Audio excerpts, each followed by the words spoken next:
pagkaroon ng verbo, ang kamilahin ay upang ibalik uli sa kanyang pinanggalingan ang tao. Dahil nilikha ng Diyos ang sangkatauhan sa pamamagitan ng verbo. At ang tao ay nalilaw ng landas. Siya ay umiwalay sa Diyos. Ito ay eksena sa paraiso nang maharap si Eva sa isang mabigat na pagsubok at panunguso. Na kung saan, pinukso ng diablo si Eva upang labagin ang habilin o utos ni Yahweh. Dahil kung lalabagin nila ito, sila ay mamamatay. Subalit, pinukso ng diablo si Eva na hindi magkakaroon. Sa halip, kanya dapat sila pinagbaguhan ay upang sila Eva at Adan ay huwag maging katulad ng Diyos. Ganun naman, naghari pa rin ang diablo at si Eva ay napili sa diablo at ang naging bunga o resulta sila ay pinalayas sa paraiso. Sa aklat ng Genesis, pababasa natin doon, sila Abel at Cain ay naghahandog kay Yahweh. Kung ano ang kanilang dahilan, sila lamang nakakaalam dahil ito hindi nasulat. Subalit marami, ang kanilang paghahandog ay parang sinusuyong huli ang Panginoon upang sila ay makapasok na huli sa paraiso. Subalit hindi mangyayari ito. Dahil walang kakayahan ng tao na makabalik sa paraiso. At upang mapahamak ng lubusan ng tao, nilalaban ng Diyos na gumawa siya ng paraan, nagkatawang tao siya, at nais niya muli ang pinagka sa kagandahan ng bagay mula sa Diyos.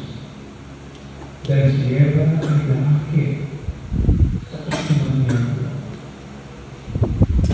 At ang Panginoon Jesucristo sa kanyang pagkakatawang tao, nais niyang ipakita sa tao ang kagandahan ng Diyos. Dahil dito siya ay nagsimulang mangaral. Inilalarawan niya kung ano ang namin at pinakilala niya ang Diyos hindi si Yahweh kung hindi bilang isang ama. Isang ama na ayon sa kanya ang mga bagay na kanyang ginagawa, pagmamalasakit sa mga may sakit, pagmamalasakit sa mga duha, ay gawain ng ama na kanyang ginagawa naman bilang pagsunod sa utos ng ama na mga iba nais ipakita at ipadama ng Diyos Ama sa tao ang kanyang pagmamalasakit, ang kanyang pagmamahal. At alingin, maraming mga pagkakataon sa pamamaraan ng Panginoon Jesucristo ay nagpapakita siya ng mga kaugalian, mga extraordinaryong bagay. Halimbawa, ang pagpapagaling sa lahat ng mga may sakit na dinadala sa kanya. Maging ang mga kemuhin na wala ng pag-asang luminis at gumaling. Sa isang salita lang ni Jesus ay gumagaling sila. Maging ang mga mga sinasabihan o inaalihan ng masamang espiritu na walang kapangyarihan maaaring umibabaw sa tiyado kung hindi kapangyarihan ng Diyos. Kay Jesus, nagawa ng mga tao ang kapangyarihan niyaon. Sa isang salita lamang, inutusan ni Jesus ang masamang espiritu na sumaling sa kanyang biktima, patayo sa Ebanghelyo, bilisan ng masamang espiritu ang taong kanyang inalihan. At maliban dito, ang isang bagay na nakaakit ng pansin sa mga tao, galing mismo sa bibig ng mga Kristiyan, na ang pangangaral ni Jesus ay hindi katulad ng pangangaral ng mga Pariseo Kristiyan. Pero kung mangaral daw si Jesus ay may kapangyarihan, para bagat ito ay tumitimo sa kaibuturan ng puso ng kaluluwa ng mga nakikinig sa Kanya. Si Jesus ay natawag na kaibigan ng mga kasalanan. At ito ang isang bagay kung bakit marami ang mga taong naghahanap sa Kanya at nananatili na makilala siya, na malapitan siya. Isang halimbawa dito, si Zacchaeus. Si Zacchaeus ay isang tanda, subalit mayaman, dahil siya ay publikano o tax collector ng bansang Roma. Nais lamang niyang masilayan kung ano ang itsura ni Jesus dahil siya ay nabangalitaan niya. Ano bang makita ito? Sa kabila ng kanyang kalangayan sa lipunan, hindi siya naiyak na umakyat sa isang puno upang sa pagdaan ni Jesus ay makita niya. At ang kanyang ginawa ay sinukiyan ni Jesus nang matapat si Jesus sa puno kung saan siya nakakyat. Tumingala si Jesus sa kanya at nagsasabi, "Zacchaeus, madali, bumaba ka. Ako'y pupunta, papasok sa bahay mo. At ako'y mamimigay." At hindi napansin ng mga Pariseo sa iba. At ang sabi pa ng tao ito ay nakikita sa ako at naging pagkaibigan sa mga kasalanan. Si Zacchaeus naman ay tumayo, pinagtanggol ang kanyang sarili. Sa narinig ng marami, ang sabi niya, "Panginoon, kalahati ng aking kayamanan ay ipamimigay ko sa mga dukha." At sabi pa, kung sakali mayroon akong dinaya, ibabalik ko sa kanya ng mga 4 na ulit. Nasa doon kanya ang conversion. At marami ito ang dahilan kung bakit marami ang mga tao magsisisunod sa kanya. At itong dahilan kung bakit binagsagan siyang kaibigan ng mga makasalanan. Pati yung mga tinatawag na mga adulterers. Sa isang pagkakataon, kinalagka ng isang babae na ayon sa kanila, nahuli nila sa akto na nakikiyakit. At iniharap kay Jesus at iniinis kay Jesus kung ano ang maaaring sabihin dahil ayon sa kanilang batas, ang babae nito kailangan parusahan ng kamatayan sa pamamagitan ng pagkakasa. Subalit si Jesus ay hindi nagsalita. Sumulat lamang sa lupa sa pamamagitan ng kanyang daliri. At pagkatapos, nung tinignan niya ang babae, wala na yung mga nagbibigil na simurusahan. At ngayon ang sabi ni Jesus sa kanya, "Ako man hindi kita hakutan."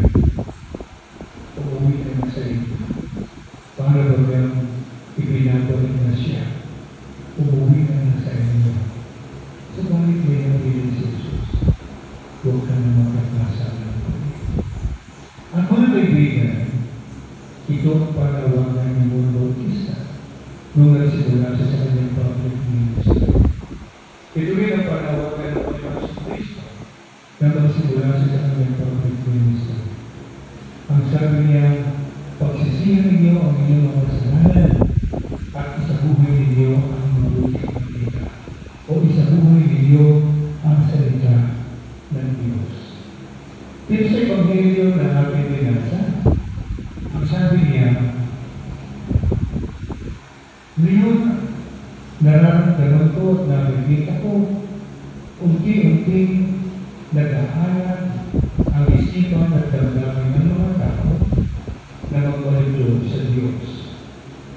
Subalit ito ay kulang.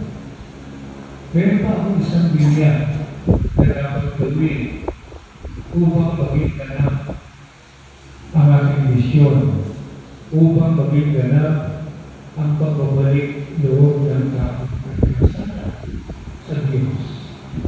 At sa kanyang pagbabalik loob sa Kanya ay hindi na mawawala sa Kanya ang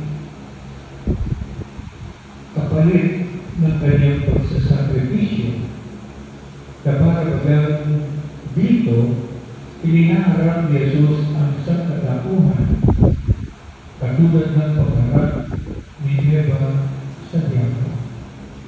Kung saan ang bawat tao, lalo na sa ating panahon, kailangan gumawa ng pagpipili, gumawa ng pagdedesisyon. Ang alam ng Diablo sa tao ay kasiyasiya. Dahil ito ay magdudulot sa atin ng satisfaction.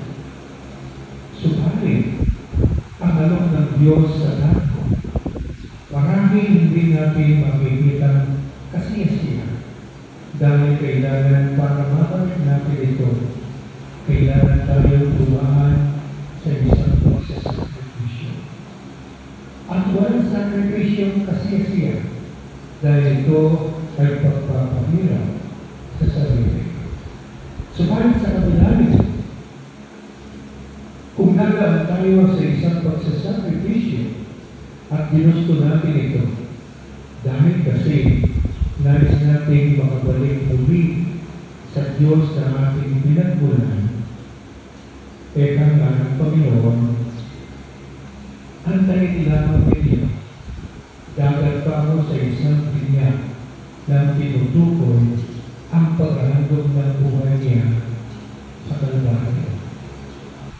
Dahil ang kanyang paghahandog ng buhay ay tutungo sa kanyang pagkabuhay na muli. At sa kanyang pagkabuhay na muli, pupunta ito sa kanyang pagbabalik sa kanyang maluwalhating kalagayan bago ang pagkakataon ng tao. Bago niya lilisan ang mga apostol, kanyang pinakabuhan ang mga ito.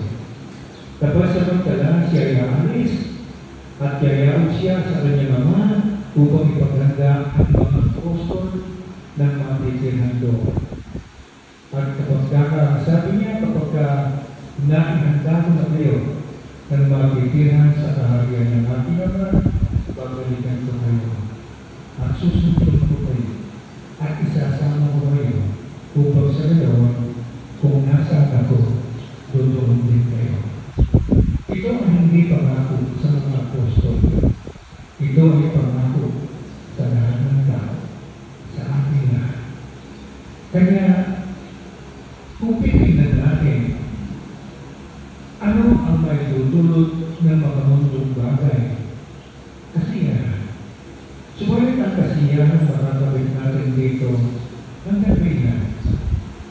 Masarap ka na.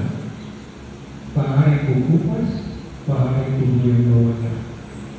Subalit, ang inialam ng Panginoon, kung tayo ay makikibahagi o kung pipiliin natin na tayo ay maging kaibigan ni Jesus, na tayo ay maging alagay ni Jesus, na pipiliin natin sumama sa ating Panginoon sa Kristo, ang magiging kapalit ay buhay na walang hanggan. Na kahit anong yaman at karunungan ang gagamitin ng tao dito, kailanman hindi ito makakanggan.